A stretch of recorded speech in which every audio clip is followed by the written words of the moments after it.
In fact, the process of facing someone's death, it differs too much from one person to another. There are people who start organizing mourning after the evento.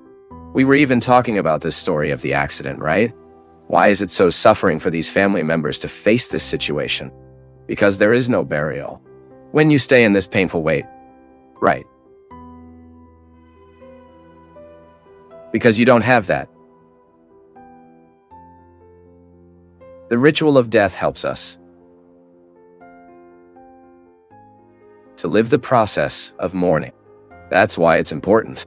Many times I remember when we were a child and some relative of us died and wouldn't let the children look at the dead. But even that is important.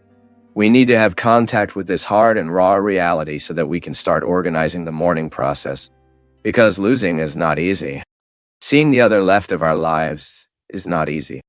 In this case of the plane crash, they do not have this realization of death, right? It receives news, but it is forever in the head, because there was no process of burial, goodbye, that thing that is so natural in the human process.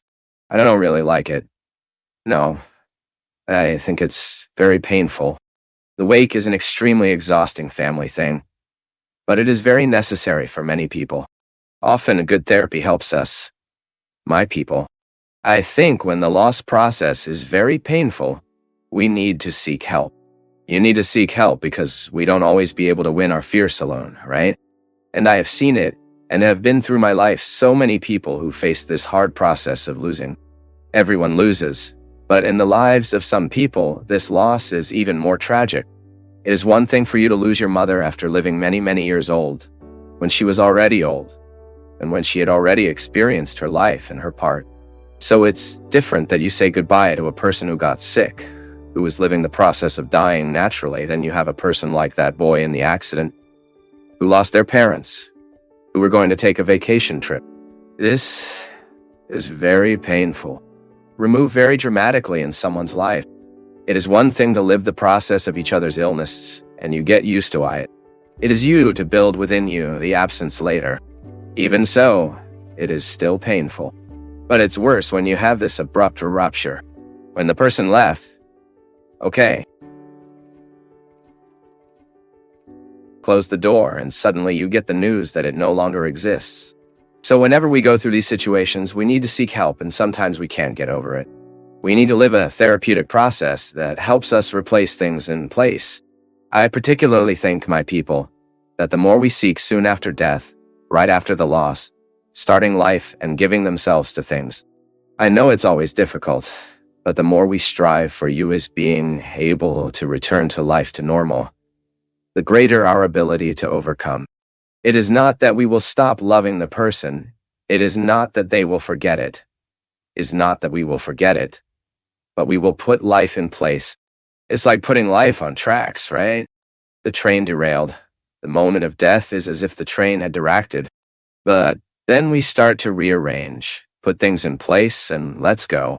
The other day I had the opportunity to talk there in Curitiba with a lady who lost her son on New Year's Eve night. There in Ponta del Este. He went to spend New Year's Eve with his friends and he was run over. And she was telling me that she had difficulty moving his room. So the room was all ready, as if he were going back. And I found it interesting because in the pain report of that lady, she had difficulty smiling again. She had difficulty making the food the boy liked. And that, for example, the family had a tradition of making the barbecue every Sunday family. She never allowed the barbecue to be made because it is a way of preserving the child. It is as if she was wanting to say that, not making the barbecue, we demonstrate our sadness. It is as if the joy of reunion could be an affront to the death of the son. Because this is a way we have to safeguard the person, right? It's as if we said to ourselves, 2, we'll never be happy in honor of you again. I will preserve your memory. Yes, keeping my sadness. This is very unfair, right? Because I'm sure if the other one had the power to tell us something, because I don't believe it, it may be believed. I don't. If I had the power to communicate with the dead, which I would hear from a person who loves me and who sees me suffering, I can only imagine that this person will tell me, Fabio, go live. right? If I could listen to my sister, for example, my sister who died so young was so full of life. If I had the opportunity to hear something from her at the moment of that whole tragedy, that we were all torn by pain, I had her my sister was going to talk like this. Fabio, go there. We'll live your life. We'll be happy. We'll take care of my mother. For me. Because if she was here, she would do the same. But when we try to preserve the memory of the other's suffering, we are delighted doubly.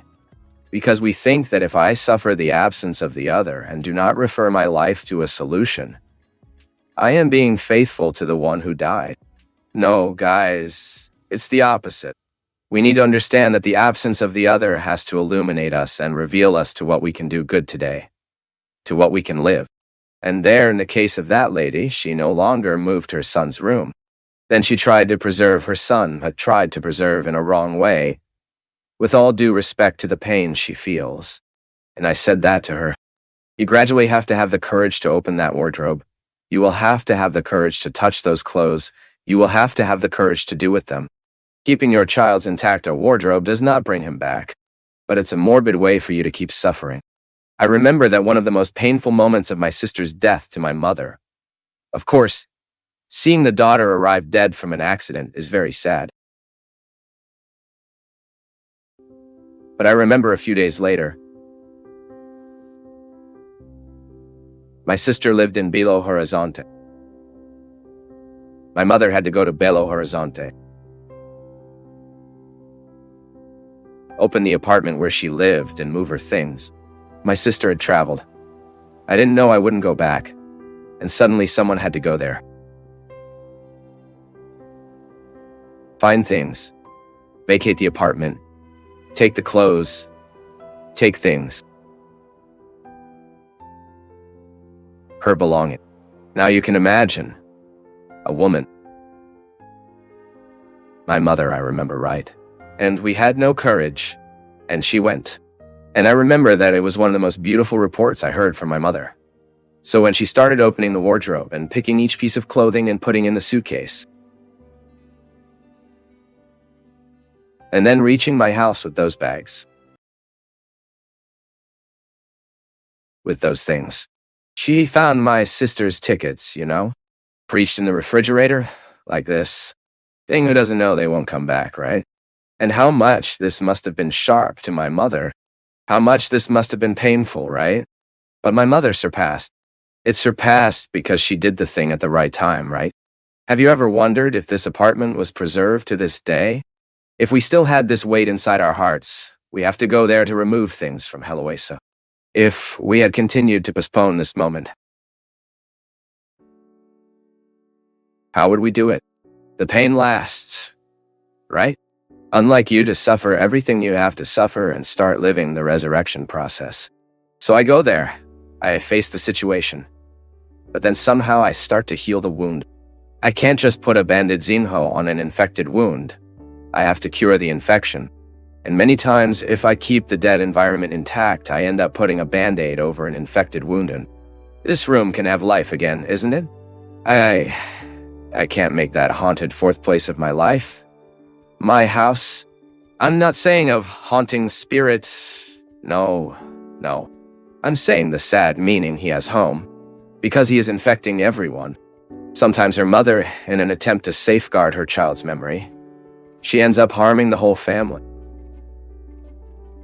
She ends up holding to the pain she feels, and doesn't look at the children who stayed, doesn't look at her husband, doesn't look at her father she still has. So by not solving her son's grief, she ends up spreading the suffering all over the house, and this is very disastrous. Because then we keep dying. We don't overcome. And sometimes this moment of struggle and pain, it is very important that we look at him like this. I have no way to bring my son back, but so, I will do the least I can do today. And it has to be a little bit every day. We can't violate either. I said that to that lady. I said, look, respect your time of sadness. Just be aware that this time is not a lifetime. She was a dynamic woman. Worked. I said, go back to work. Gradually.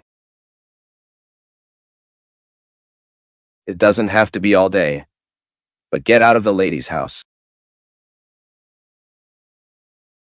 Although it is to stay, they have a bookstore there in Curitiba. Skirt to stay a little in the bookstore. Give it to your heart this opportunity to begin to overcome the death of your boy. And the moment I drew a smile from her was him. He was a happy boy, and she smiled. The priest, very happy. A boy that no one had, he didn't have a bad time with him. I said, ready. It starts from IT. Do you think the lady's son is happy to know that you are immersed in a depression because of his death? It can't be like that. Guys, it's too hard. I know it's hard. It is very sad that we have to live with these ruptures, but we have nothing to do. We can't change life. Now, what can we do to make this moment more bearable? Something has been, something we have left. It was not withdrawn everything. Then the old story of the beginning of the program, we have to be a warrior, and we have to be a boy. Show fragility. Be simple in the way of dealing with what they suffer, the feeling they have. But we also need to have this courage to wield the weapons we have left, so we can win the battle. Because otherwise, we will be suffocated by the moment. And sometimes the suffocation of the moment in this acute pain that we often live and we face, we end up losing the wisdom of how to continue life. And that is what we always need to have before us.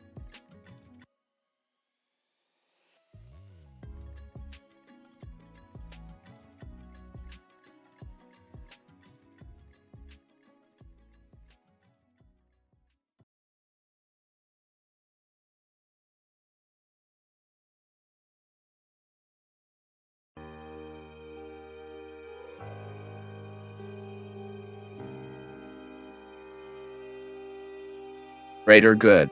What is the miracle you would like you to do in your life? It is the first great challenge we have in life, to learn that God lives in use.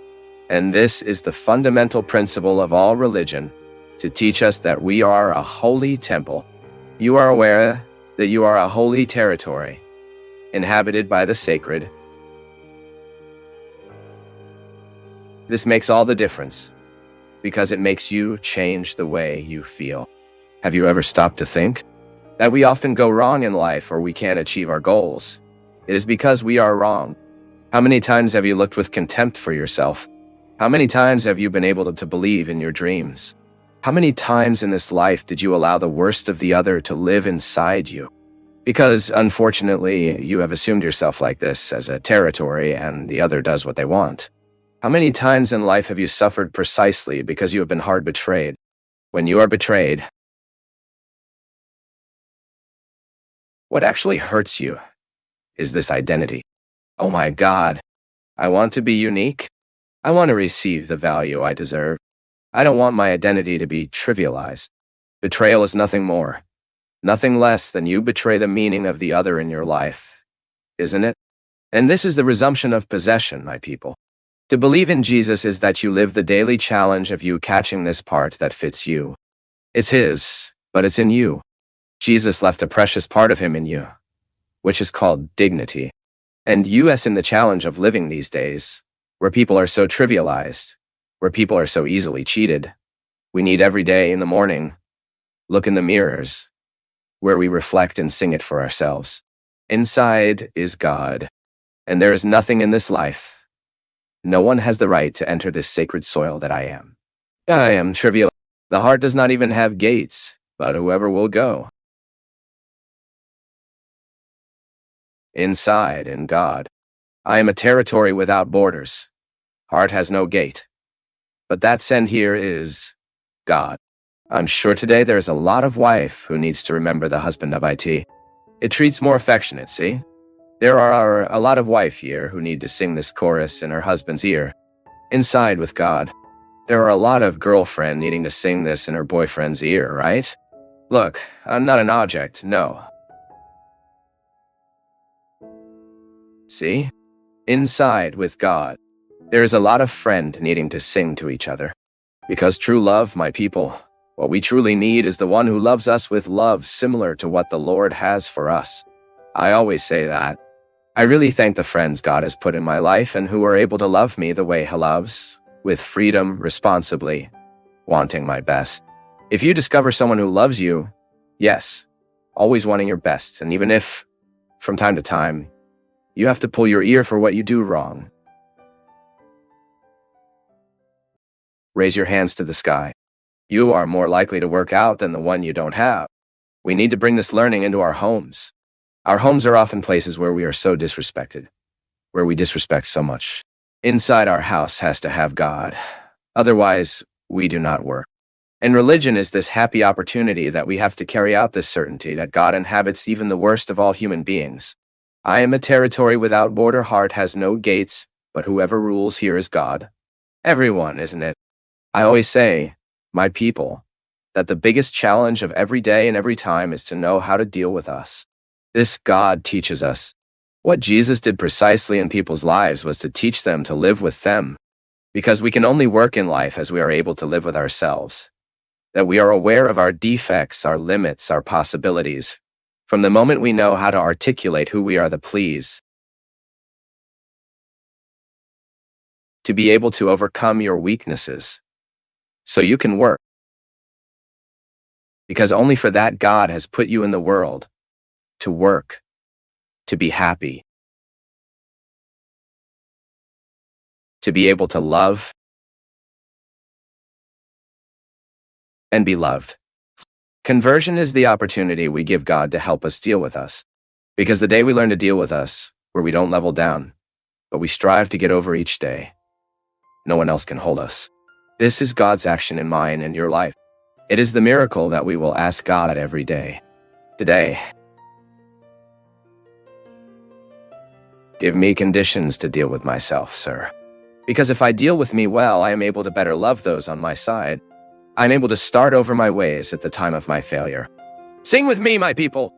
And every time you feel the temptation to discredit yourself, every time you think it has come to an end, that there is nothing more to do, are you going to get your best part, or are you content with what you have already thought of you?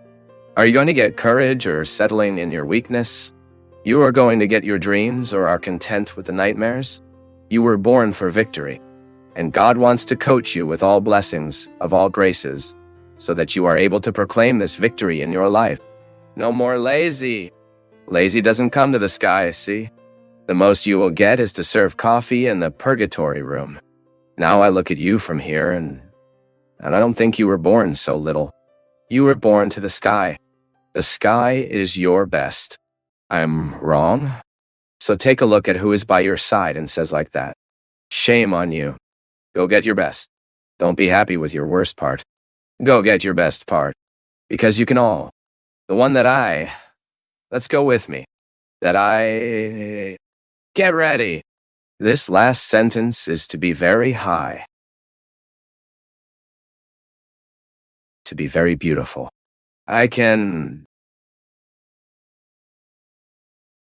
It's so good we can say that, right? When the other talks like this, you can win this and you say, I can. This is too good. Just for this, it is worth living, my people. So you will challenge yourself. So you do not let the drug remove your courage. Not to let the drug remove your immediate. So that no one will remove your immediate. That you can continue. I can. May you have the right to say that. Make a damn effort. My life is no joke. But I can. Courage. Who likes discouraged people is the devil. This is why it is so easy to service the devil. Because what is of people discouraged in this world, discouraged of themselves, are people like that? You know what the drug does with us, is it, right? Remove our courage to say no. An addictive person, and I have been following a lot of people like this, is the one who is no longer able to choose the best part. Because a human being is not possible in a state of consciousness. Knowing all the harm that crack, for example, that cocaine makes in a person's life, which it brings here. Therefore, it is revised. Protect yourself. so that nothing of what is diabolical today has room to grow in you, and that you can continue. I can. When someone asks you, and then, how is life going? You'll have that tension. Hey, no. You answer, and look, I'm in the fight. But I'm being able, that I can, you, I, Jesus, you know that one of the most difficult moments I lived in my life was seeing my father die. I was in the hospital room when I saw my father's breath ending. That little gimmick that shows a sign, right? And seeing my father's life leave gradually. You know that after so long, after that event, thanks to God in my heart, I am not visited at any time for a feeling of remorse. I may have wrong a lot in my life, but thank God I can say that I did not go wrong with my father. I think I was a good son for him. I helped, worked with him in construction. Just imagine. He was a boy working with my father. My father was a bricklayer. I coating sand in the construction. It was a disaster, but he helped me feel useful. I saw my father in difficult situations when alcohol took over his heart. As hard as seeing him die, he was having to pick him up once in the fallen gutter. I managed to go home. Anyway, to love as you dive into the mysteries of the other, you see time to pass. And at the same time, you don't lose the enthusiasm you have for it. I think true love is one who keeps enthusiasm to the end. The same love I had for my father when I saw him full of utilities, working, taking care of managing our home, was the same love I had the moment I saw him fallen. Understanding that life is this process that has no way to be different, and that is very good when we are able to endure the difficulty of the moment without throwing the person away. So that then the longing is quiet, as it is missing from my father in my life. I don't know what your relationship is like with your father. I don't know how it was. But I tell you, it is worth challenging yourself at the time of your weakness, the moment you suddenly want to live the convenience of not loving it, of forgetting it, not forgiving,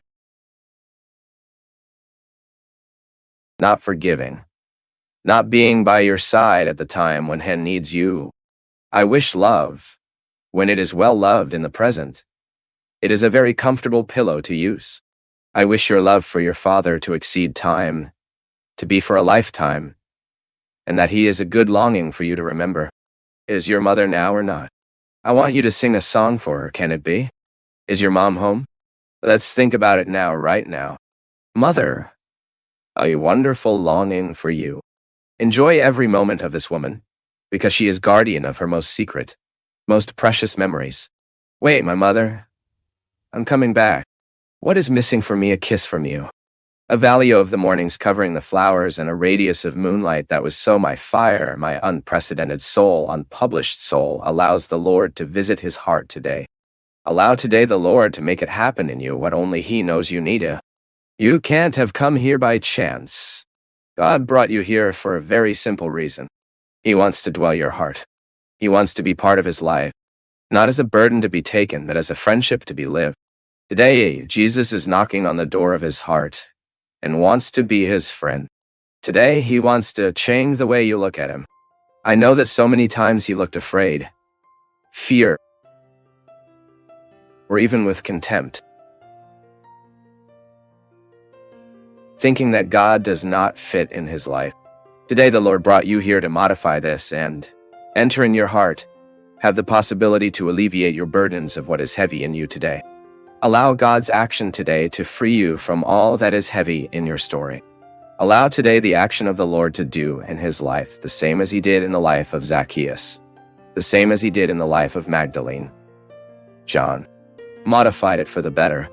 Allow the Lord to wipe your tear today, to heal from the trauma, to free you from the vices, to put hope in your desperate heart, joy in the saddened health of what you are sick.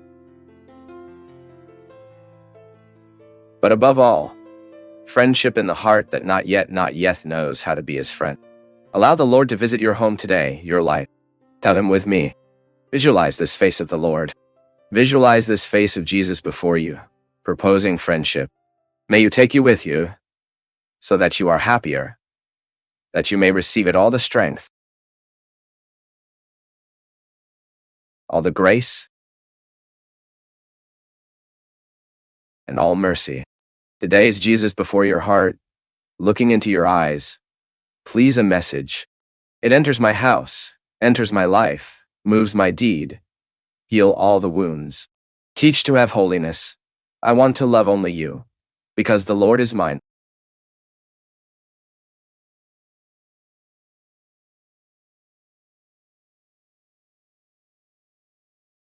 Thank you for joining us on this enlightening journey at Path of Faith. Don't forget to leave your thoughts in the comments below. Give us a thumbs up if you enjoyed the video, share it with your loved ones, and subscribe to our channel for more inspiring content like this.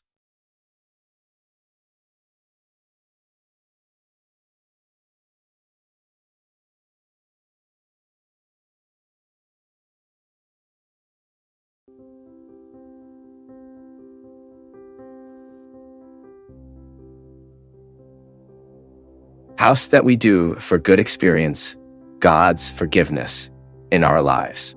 We can't be discouraged because this process doesn't stop. That life is rare, that it needs to be appreciated, to be tasteful, that this life deserves to be lived at every moment, at each stage, with great intensity. And sometimes we're getting tired, right? We are losing the ability to have this patience. You can see, when we are too stressed, the first thing we lose is patience. We have difficulty dealing with time. We have difficulty dealing with waiting, delays. We want everything for yesterday. We put our soul in such a rapid pace that is so contrary to light. My people, we need to pay close attention to the rhythm we are giving to our soul. Many times we are making our soul live in a rhythm that suffocates, that kills gradually. And who imposes this rhythm on the soul? The body. Because we cannot separate the two realities. Christian anthropology teaches us that body and soul need to be combined together. But you can't forget that they have different needs. They are two realities that need different things. The body needs physical activity, needs food, needs rest, needs knowledge. It is not how it works. If you take good care of your body's health, you will observe the need from time to time to check up, have a blood test, examine everything that is the functioning of your body, because you want to live. You want to have health. So to have health, you need to manage the needs of the body. It is necessary to understand the mechanism of the body, how it works. What are the needs it has? The body needs hygiene, which is why we can't help but bathe, cut our hair, cut our nails. The body needs to have dynamics. It needs to be willing, so we put a discipline of physical activity so that this body is not aged more than the age you are. This also happens. Sometimes we are 50 years old. But because of the wrong life, we gave to the body that we have imposed on the body.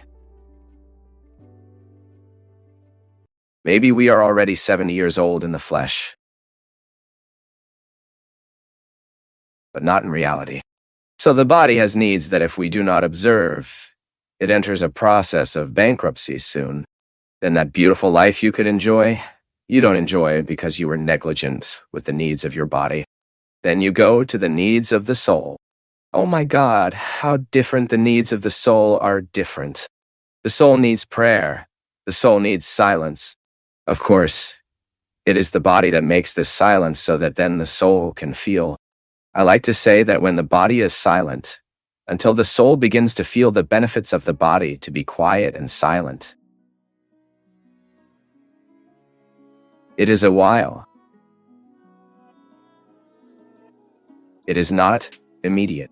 The soul gets a reboot inside the body because we are always hurrying. We are giving the body a hallucinating rhythm constantly. So the soul has difficulty resting. And prayer, the true prayer, is the one that silent the body. The soul also begins to shut up, and then she begins to be prone to God. She begins to have the possibility of having a meeting with God, because in disciplining the body in quiet, silence, the soul begins to enter this context of silence, of stillness, which is where we will have the opportunity to hear God speak with us. Because I'm going to tell you something. Today it is impressive how we find people who are destroying their lives because they have not learned patience. The hurry kills us. You who are listening to me, I'm sure you suffer in your flesh the consequences of your anxiety. Does anxiety get sick? Does the lack of patience harm your relationship with others? Your life demands you. You have a social life that throws you out all the time. You work a lot. You find a lot of people. And what is the space you create to create within your heart, this space of patience that only God can give us? What is the space you create so that God will be able to shape your soul according to your will, the desire He has? What space do you offer God for your spiritual flowering to happen, so that you do not wear out too much in this life that does not stop, in this life that is so rare, and that you often do not realize it because of the way of life you chose to live? I told you that here once, and repeat again. Founder of the congregation of the Sacred Heart of Jesus Fathers, where I was formed. Thank God. All my formation I owe to the congregation of the Sacred Heart of Jesus. For Father John Leo of Ulm, he said so. God cannot do anything with our works if before he has no heart. That's what I'm talking about. When we offer God our service and forget to offer him the heart, which is the metaphor of all my behind the scenes, God will not be able to restore what I offer to the other through my work. And in a short time I will be offering me, and offer me, only me, will wear too much. I will be tired. I will lose my patience. I will be stressed. I will be gross with people. And I will forget the delicacy that is precisely the characteristic of every Christian.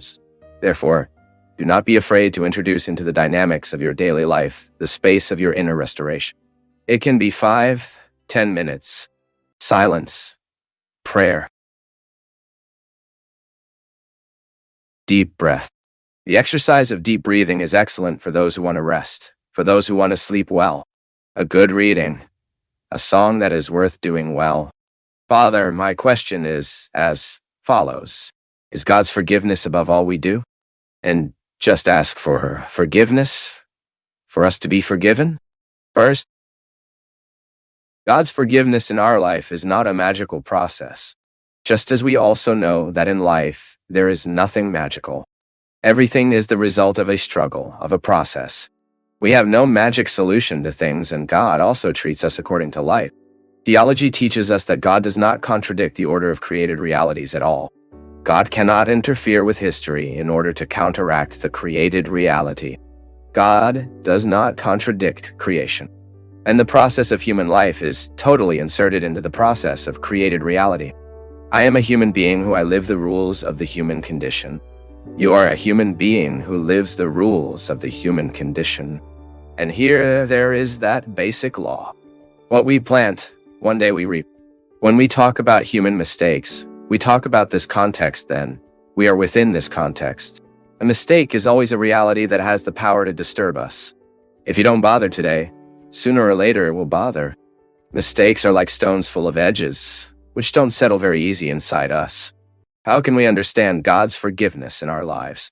Forgive everything. Is God's forgiveness above any human reality? It is. But everything in God is configured as a reality of two pillars. What is the gift, which we receive for free? But what is a task? That is, what is a reality that depends on our effort? So God always forgives us. Always forgive. The love of God is above any mistake, the worst of criminals, the most heinous mistake. The most heinous crime is forgiveness to him before the eyes of God. Clear. God is merciful and will always extend his love in the direction of humanity. But there is a detail. There is a human reality that also needs to be forgiven.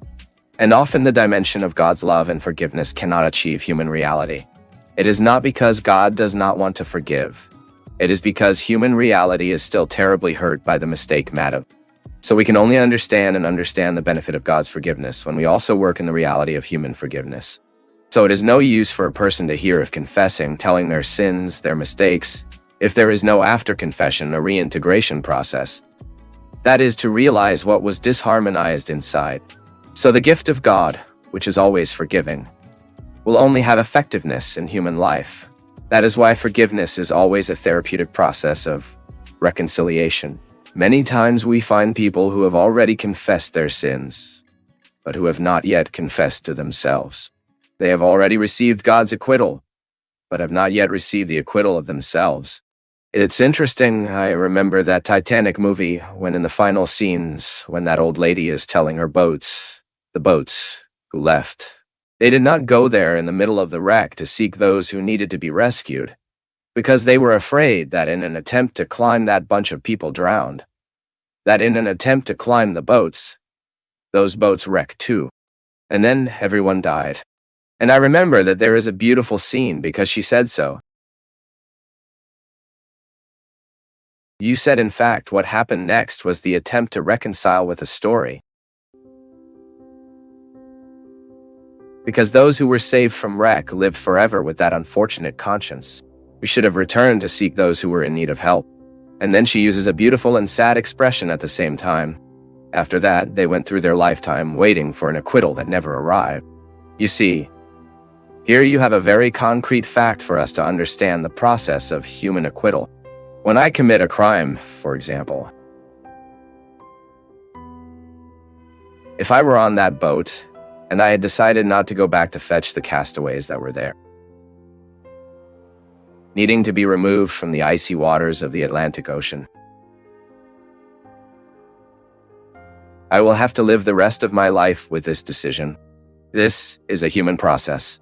As much as God tries to interfere, as much as God proves to me his love, I will have to live with this unfortunate conscience of not having returned, not having done, of not having loved.